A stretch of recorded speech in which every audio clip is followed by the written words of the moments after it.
देश की मीडिया इस देश का सबसे बड़ा जहर है। ऐसा नहीं है कि खाली टीवी पर जहर उगला जा रहा है, अब डिजिटल मीडिया पर भी मीडिया का जहर आपको देखने को मिल सकता है।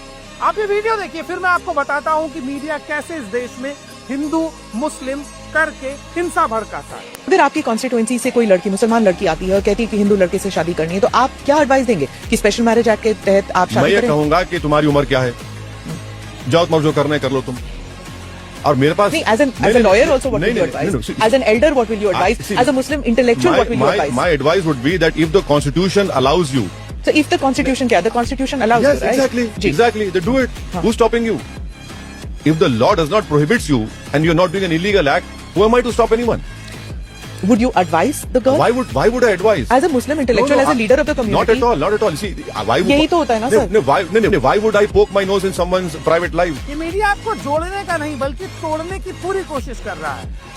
पूरा प्रयास है कि खबर से अलग देश में कैसे हिंदू मुस्लिम का कोई एक ऐसा मुद्दा निकाला जाए और उस पर पूरा मीडिया बैठकर चर्चा करे, ताकि इस देश के स्कूल, कॉलेज, रोड और इंसान की समस्याओं पर बात ना हो पाए।